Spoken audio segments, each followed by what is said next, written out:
Hello student, कैसे हैं आप? आई होप आप सभी अच्छे होंगे। प्यारे बच्चों, जैसा कि आपको पता है आपकी एडग्रेड अभ्यास पुस्तिका नई आ चुकी है। आज हम जो कक्षा 8 के हिंदी के एडग्रेड अभ्यास पुस्तिका के पार्ट 2 को करेंगे।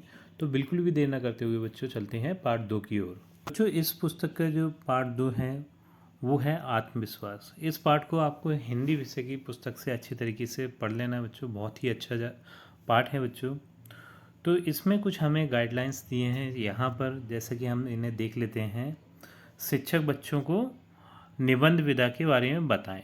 ठीक है, इन गाइडलाइंस को हमें अच्छी तरीके से पढ़ लेना है। और आप चलते हैं बच्चों इसके क्वेश्चन आंसर्स की तरफ। तो बच्चों, इसका जो पहला प्रश्न है वो बहुविकल्पीय प्रश्न है। इसमें जो प्रश्न क्रमांक 1 है ये है, आत्मविश्वास का संबंध किससे है? तो बच्चों, आत्मविश्वास का संबंध मन से होता है। तो इस प्रश्न का उत्तर हमारा हो जाएगा मन से। ठीक है। अगला जो है बच्चों प्रश्न क्रमांक 2, वो है सामने वाले व्यक्ति की आदि शक्ति खींच लेने की विशेषता किसमें थी? तो जैसा कि हमें पाठ से पता है बच्चों, ये शक्ति थी बाली में। तो ये सी वाला हमारा उत्तर सही हो जाएगा। प्रश्न क्रमांक 3 है, ये है लेखक के मित्र को किसे देखकर डर गए थे? तो जो लेखक थे बच्चों, लेखक के मित्र थे वो एक भेड़िए को, मतलब एक कुत्ते को देखकर डरे थे। ये वाला सी वाला इसमें सही है, ये गलत लिख गया है। भेड़ियों को देखकर नहीं डरे थे, वो एक कुत्ते को देखकर डरे थे। ठीक। अब चलते हैं अगले प्रश्न की ओर। अब बच्चों, इसमें जो प्रश्न क्रमांक 4 है वो है, आत्मश्रद्धा क्यों आवश्यक है? तो आत्मश्रद्धा बच्चों सफलता प्राप्त करने के लिए आवश्यक है, क्योंकि आत्मश्रद्धा से ही हमें सफलता की प्राप्ति होती है। तो इसमें जो बी वाला आपका विकल्प है वही आपका उत्तर हो जाएगा। ठीक। और प्रश्न क्रमांक 5 है बच्चों इसका, ये है आदमी किसके कारण खंडित हो जाता है? तो इसका उत्तर आप इस तरीके से लिखेंगे, दुविधा एकाग्रता को नष्ट करती है, आदमी की शक्ति को बांट देती है, आधा इधर आधा उधर, बस इस तरह आदमी खंडित हो जाता है। इसका अर्थ ये है कि आदमी दुविधा में पड़कर खंडित हो जाता है। जब वो एकाग्र नहीं रह पाता उस समय पे आदमी खंडित हो जाता है, यानी वो अपना फैसला नहीं ले पाता। तो प्रश्न क्रमांक 6 है, ये है खंदक खाइयों समासिक पद में कौन सा समास है? तो यहाँ पर बच्चों द्वंद्व समास है। कौन सा समास है? द्वंद्व समास। जैसे कि हमें पता है कि ये द्वंद्व समास के ये पहचान होती है। ये जो चिन्ह दिख रहा है आपको, ये एक बीच में डैश जैसा चिन्ह दिख रहा है, ये द्वंद्व समास की पहचान होती है। इससे हम समझ जाते हैं ये द्वंद्व समास है। ठीक है। प्रश्न क्रमांक 7 है, ये है मनुष्य के आत्मविश्वासहीन होने का कारण क्या है? तो इसका उत्तर आप लिखेंगे, मनुष्य के आत्मविश्वासहीन होने का कारण है अपने विरोधी को शक्तिशाली मानना और मन में उत्पन्न भय, संख्या और अधैर्य ही आत्मविश्वासहीनता के कारण है। यानी जब हम अपने विरोधी को अपने आप से शक्तिशाली मान लेते हैं और उसके कारण हमारे मन में जो भय, संख्या और अधैर्य जैसी भावनाएं आती हैं, तो उससे हम आत्मविश्वासहीन हो जाते हैं। ठीक है बच्चों। अब चलते हैं अगले प्रश्न की ओर। जो प्रश्न क्रमांक 8 है वो है, राम बाली के सामने आकर क्यों नहीं लड़े? तो इसका उत्तर आप लिखेंगे, बाली को शंकर भगवान ने वरदान दिया था कि जो उसके सामने आएगा उसकी आधी ताकत बाली में आ जाएगी। राम शंकर भगवान के वरदान का सम्मान करते थे, इसलिए राम बाली के सामने आकर नहीं लड़े।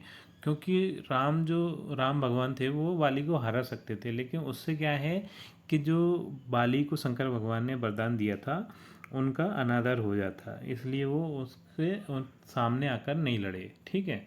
उन्होंने उसको छुप के, एक पेड़ के पीछे छुप के तीर मारा था बाली को। ठीक। अब चलते हैं अगले प्रश्न की ओर। अब बच्चों, जो प्रश्न क्रमांक 9 है वो है, विरोधी को हम शक्तिशाली क्यों मान लेते हैं? तो इसका उत्तर आप लिखिएगा, हम अपनी आत्मीयता से, कायरता से, कुसंस्कार से, आत्मविश्वास की कमी से विरोधी को और अपना बल तोले बिना ही उसे अपने से शक्तिशाली मान लेते हैं। यानी कुछ हम में दुर्गुण होते हैं, उनकी वजह से हम अपने विरोधी को अपने आप से शक्तिशाली मान लेते हैं। जैसे कायरता, कुसंस्कार, आत्मविश्वास की कमी, ये सारे दुर्गुण हैं। इसकी वजह से हमें अपने विरोधी को अपने आप से शक्तिशाली मान लेते हैं। ठीक है, जिससे कि हम असफल हो जाते हैं।